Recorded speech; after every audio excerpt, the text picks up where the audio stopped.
following allegations of extortion in the name of the proscribed outfit, the Nyotrap National Liberation Council (HNLC), the individual whose name had featured in the demand note, 25-year-old Sinchar Khemdej, had met reporters on Tuesday, the 1st of August 2023, to clarify his stand on the issue, the news item of which had appeared in a section of one of the vernacular dailies in its 31st July 2023 edition.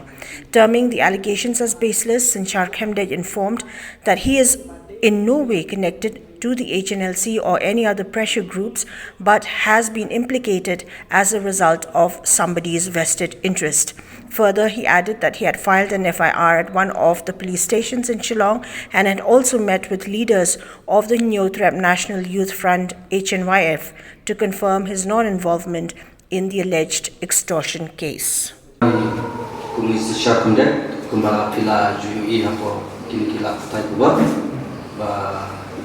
Baladon kata ke jingkawan pisah kakak jumlah dengan bukan pensaya pi baru di media baru proyek untuk sampaian video ba lese kadon syakwe galendan bagi sim susim ya ka sim kabu ya ka kakak jumlah banang banala jonghi na namdei bang apa pensaya kata ya kata ngar ngamtik mah balik kumno kami ka kateng juna ka banukam dai atas isu pak izman ya dengan namun kadai ka kamkai ka basu idit kidul untuk suka ayo mah jadi ngam ka apa pokok kubur dengan la boleh pokok kubur pak la desa te kutahi marmar ka tuga ju kesin la le mi shiki pule de ngamtik na kata wayu baka misi kamu na kalian juna ngalamun ngala IT ya kudet ngala li file ka FIR namun kanun pausu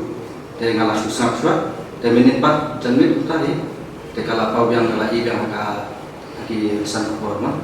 dengan kapat kadang penuh ia ngalu nadai kata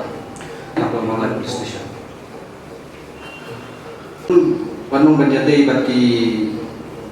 bundik tambah ke SNC tambah ki wekine ki seng bari-bari ngamdan jingde kata kalian juga mesen HNFT kalau mbak mendela aku dah memang game namar ba kidang don so malaon mentan andalan to na kalian ka juga dari kam puja ko police department balle e benan kam anwan benan kam namar mentala ta kiyan mag email ki pha shiti de ka tai ka police de mala balle e kata ka ha namar sushi meta ka internet baro khakila location manwa de baro ina ila da kisan ka email mu ba pha sha do ba bisaru e kita ko de kamram jo ki police banwan ka de pamdei kamram jumi tamangin syarap ke ba na kalian nomor bengi ni don tentam di bagai sesi nomor baru presiden jumi be kusian ni hak nyarap di ke kam overground na jom jom manwan ki beri buat nam ke channel si ada hadu mentang apa ten syai si pai ba ke channel si kam judo wa bisa hiu na ki do islam na jom mena ke na mo ba ngim judo wa bisa ni do islam jom ter stang kata ni la ki beri don kata jing e ke jing wa an ai ke tay kata ni ngim tip bondo ba ai de na kalian jom